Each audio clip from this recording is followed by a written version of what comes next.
5월 15일 오후 트럼프 대통령이 2박 3일간의 중국 국빈 방문을 마치고 에어포스1에 탑승합니다. 태평양을 건너는 그 기내에서 트럼프는 전화를 겁니다. 누구에게? 일본 총리 다카이치 사네. 다카이치 총리는 이날 오후 7시 30분 약 15분간의 통화를 마친 뒤 기자들 앞에 섰습니다. 트럼프 대통령으로부터 중국 방문에 대한 상세한 설명을 들었습니다.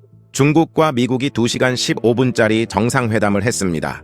그 내용을 가장 먼저 들은 나라는 일본이었습니다. 그리고 한국은 19일 안동에서 일본 총리 다카이치를 만납니다. 한일 정상회담. 우리는 일본을 통해 그 내용을 들을 수도 있습니다. 오늘 이 영상에서 저는 딱 하나만 합니다. 확인된 팩트만 말씀드립니다. 과장 없이, 추측 없이, 확인된 것만. 근데 팩트만으로도 충분히 충격적입니다. 시작합니다. 먼저 이번 미중 정상회담 자체를 정리하겠습니다. 트럼프 대통령이 중국 베이징을 방문한 건 2017년 11월 이후 8년 6개월 만입니다. 트럼프 2기 출범 이후 처음으로 미국 대통령이 직접 중국 땅을 밟은 겁니다. 왜 이 시점에 갔냐? 배경이 두 가지입니다. 첫째, 올해 말 미국 중간선거가 있습니다. 트럼프 입장에서 경제 성과가 필요합니다. 둘째, 미국-이란 전쟁으로 호르무즈 해협이 막혀 물가와 유가가 오르고 있습니다. 중국의 협조가 필요한 상황이었습니다. 이번 방중에는 정치 인사뿐만 아니라 미국 주요 기업 CEO들이 대거 동행했습니다. 루비오 국무장관, 헤그세스 국방장관이 탑승했고 재계에서는 테슬라 일론 머스크, 애플팀 쿡, 골드만삭스 데이비드 솔로몬 등이 함께 베이징으로 향했습니다. 엔비디아 젠슨 황 CEO는 원래 명단에 없었습니다.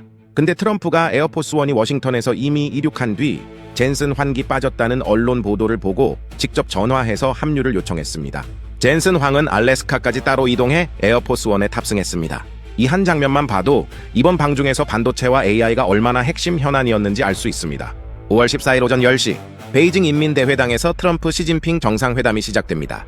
회담 시간은 2시간 15분. 지난해 10월 부산에서 열린 정상회담보다 35분 더 길게 진행됐습니다. 시 주석은 회담 시작 발언에서 이렇게 말했습니다. 중국과 미국은 적수가 아닌 파트너가 돼야 한다. 트럼프는 이렇게 받았습니다. 미중 관계가 어느 때보다 좋아질 것이다. 분위기는 우호적이었습니다. 회담 후 두 정상은 텐탄 공원을 함께 산책하기도 했습니다. 첫 번째로 트럼프는 귀국 전 기자들에게 환상적인 무역 합의를 이뤘다고 말했습니다. 그런데 실제로 나온 내용은 이렇습니다. 중국이 미국산 대두, 석유, LNG를 수입하기로 했습니다. 두 번째는 중국이 보잉 737 맥스 항공기 200대를 구매하기로 했습니다. 보잉이 원했던 500대의 절반에도 못 미칩니다. 세 번째, 엔비디아의 H200 칩을 중국이 제한적으로 수입할 수 있도록 허용했습니다. 네 번째, 양국이 펜타닐 원료 단속을 강화하기로 약속했습니다. 다섯 번째는 미중 건설적 전략적 안정관계 구축에 합의했습니다.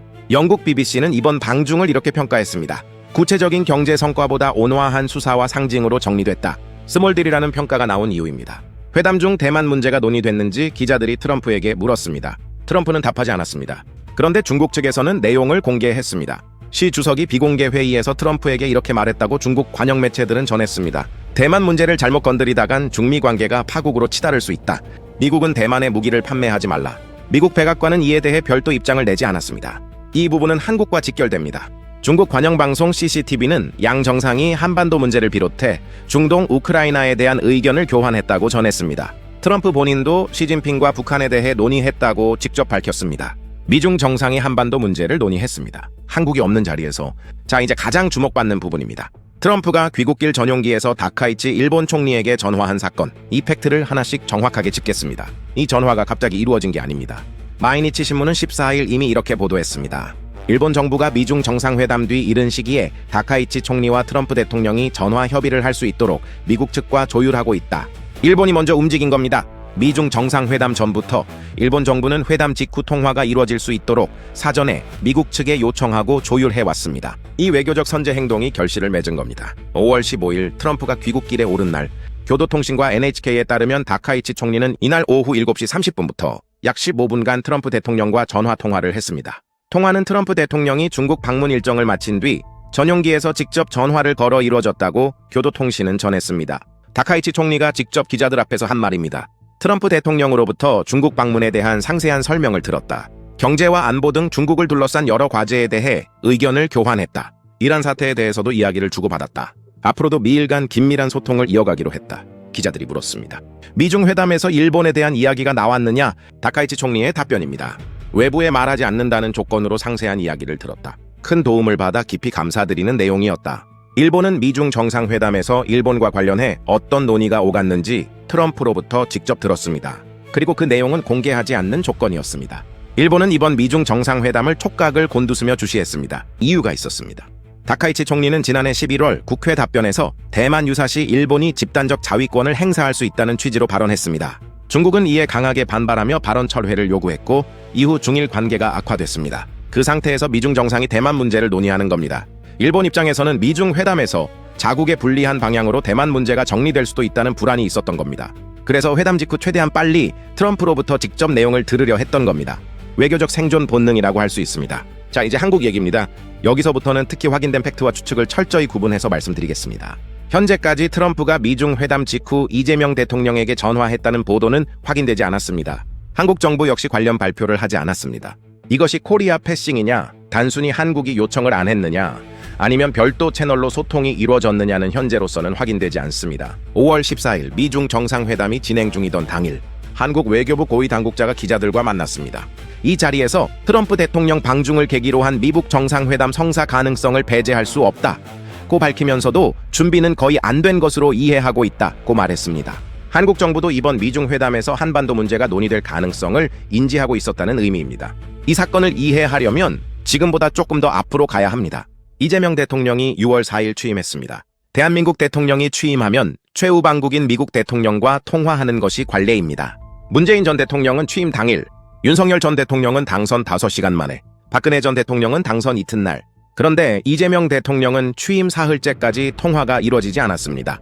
야권에서 코리아 패싱이라는 말이 나왔고 한미 관계 이상 기류에 대한 우려가 제기됐습니다. 6월 6일 오후 10시 취임 3일째 한미 정상통화가 성사됐습니다. 통화에서 트럼프는 이재명 대통령의 대선 승리를 축하했고 이재명 대통령을 공식 초청하는 호의적인 분위기로 대화가 진행됐습니다. 6월 11일 미국 국무부는 성명을 통해 이재명 대통령 리더십 아래에서 우리의 동맹이 계속 번창할 것으로 확신한다고 밝혔습니다. 통화가 늦어진 것은 사실이고 그 배경에 대한 해석은 다양합니다. 그러나 결과적으로 통화는 이루어졌고 이후 한미 관계는 최소한 공개적으로는 정상 궤도를 걷고 있습니다. 이재명 대통령은 후보 시절 이런 말을 한 바 있습니다. 우리는 맨 앞에 가면 안 된다. 매를 들고 때리려고 기다릴 때는 늦게 가야 한다. 관세 협상과 관련한 발언이었습니다. 대통령실은 통화 지연에 대해 양국 정상의 일정과 시차를 고려해 조율이 이루어지고 있다고 설명했습니다. 이건 양쪽 해석이 모두 존재합니다. 전략적 선택이었다는 시각과 미국 측의 냉대라는 시각, 현재로선 어느 쪽이 완전히 맞다고 단정할 수 없습니다. 이제 이번 주로 옵니다. 5월 19일 이재명 대통령이 경북 안동에서 다카이치 총리와 정상회담을 합니다. 이는 지난해 10월 경주 에이펙 정상회의에 이어 세 번째 한일 정상회담입니다. 방금 다카이치 총리는 트럼프로부터 미중 정상회담 결과에 대한 상세한 설명을 들었습니다. 이틀 뒤 이 총리를 만납니다. 당연히 안동회담에서 미중 회담 내용이 공유될 것입니다. 이것이 굴욕이냐 실용 외교냐는 각자의 판단에 달려있지만 이 구도 자체는 팩트입니다. 자, 여기서 한 발 물러서서 이 전체 그림을 보겠습니다. 이번 사건이 보여주는 첫 번째 구조는 미일 관계의 밀착도입니다. 일본은 사전 조율을 통해 미중 회담 직후 통화를 확보했습니다. 이게 되는 이유가 있습니다. 다카이치 총리는 올해 3월에 이미 미국을 방문해 트럼프와 정상회담을 했습니다. 트럼프는 지난해 취임 직후 요코스카 미 항공모함을 방문했을 때 다카이치 총리를 직접 무대에 소개하기도 했습니다. 미일 간에는 누적된 신뢰와 채널이 있습니다. 이번 미중 정상회담 타이밍에서 빠뜨릴 수 없는 변수가 있습니다. 미국-이란 전쟁입니다. 호르무즈 해협이 봉쇄 위기에 처하면서 국제 유가와 물가의 압박이 가해지고 있고 트럼프는 이 문제에서 중국의 역할이 필요했습니다. 실제로 트럼프는 귀국 전 우리는 이란 전쟁을 어떻게 끝낼지에 대해 시진핑과 매우 비슷하게 생각한다고 말했습니다. 다카이치 총리도 통화에서 이란 사태가 조속히 진정되는 것이 중요하다는 일본 측 입장을 전달했다고 밝혔습니다. 이번 미중 회담은 무역뿐만 아니라 이란 이슈가 함께 엮인 다층적인 회담이었습니다. 한국이 이 구도에서 어디 있느냐? 미중 사이에 있습니다. 안보는 미국, 경제는 중국에 의존하는 구조. 미국 국방장관 헤그세스는 지난달 아시아 안보회의에서 동맹국들을 향해 직접 이렇게 경고했습니다. 안보는 미국에 의지하고 경제는 중국에 의지하는 이른바 안미경중 외교를 경계해야 한다. 한국을 직접 지명하지 않았지만 맥락상 한국이 포함된 발언이었습니다. 백악관은 이재명 대통령 당선 축하 메시지에서도 이례적으로 중국의 민주국가 개입과 영향력 행사에 우려한다는 문구를 포함시켰습니다. 이것이 외교적 압박이냐, 일반적인 우려 표명이냐를 놓고 해석이 갈리지만 그 문구가 들어갔다는 것 자체는 팩트입니다. 한국 정부는 19일 안동 한일 정상회담을 앞두고 있습니다. 이재명 대통령은 취임 이후 국익 중심의 실용 외교를 강조해왔습니다. 한미동맹을 근간으로 하되 일본, 중국, 러시아와도 국익의 관점에서 관계를 설정하겠다는 방향입니다. 미중 회담 이후 한국이 어떻게 이 구도에서 스스로의 위치를 설정하느냐, 안동 회담이 그 첫 번째 시험대가 될 것입니다. 자, 정리합니다. 오늘 제가 말씀드린 것들 다시 한번 핵심만 뽑겠습니다. 첫 번째로 트럼프 대통령은 5월 13일부터 15일까지 2박 3일간 중국을 국빈 방문했습니다. 8년 6개월 만입니다. 두 번째, 5월 14일 트럼프와 시진핑은 2시간 15분 정상회담을 했습니다. 결과물은 제한적이었고 공동성명은 없었습니다. 세 번째, 미중 정상은 한반도 문제를 포함한 북한 문제도 논의했다고 양측 모두 밝혔습니다. 네 번째, 5월 15일 트럼프는 귀국길 에어포스 1에서 직접 다카이치 일본 총리에게 전화했습니다. 일본이 사전에 이 통화를 미국 측과 조율해 성사시킨 겁니다. 다섯 번째는 다카이치 총리는 미중 정상회담에 대한 상세한 설명을 들었다고 밝혔습니다. 일본과 관련한 내용은 공개하지 않는 조건이었습니다. 여섯 번째로 한국의 동일한 통화가 이루어졌다는 확인된 보도는 없습니다. 마지막으로 5월 19일 안동에서 한일 정상회담이 예정되어 있습니다. 한국 정부가 별도 채널로 미중 회담 결과를 파악했는지 여부, 트럼프가 다른 동맹국 정상들에게도 통화를 했는지 여부, 이것이 한국에 대한 의도적 외면인지 아닌지, 이 상황을 외교 무능이라고 볼 수도 있고 미국 우선주의 시대의 구조적 현실이라고 볼 수도 있습니다. 어느 쪽이든 한 가지는 분명합니다. 일본은 사전에 움직였습니다. 한국이 그 자리에 없었다는 것은 팩트입니다. 외교는 준비한 만큼 보입니다. 안동 회담에서 한국이 이 복잡한 구도 안에서 어떤 입장을 가지고 나오느냐 지켜보겠습니다. 오늘 영상에서 저는 확인된 팩트만 전달했습니다. 이 상황에 대한 여러분의 생각이 어떠신지 댓글로 남겨주세요. 분석이 도움이 됐다면 좋아요와 구독 부탁드립니다. 다음 영상에서는 안동 한일 정상회담 이후 결과를 정리하겠습니다.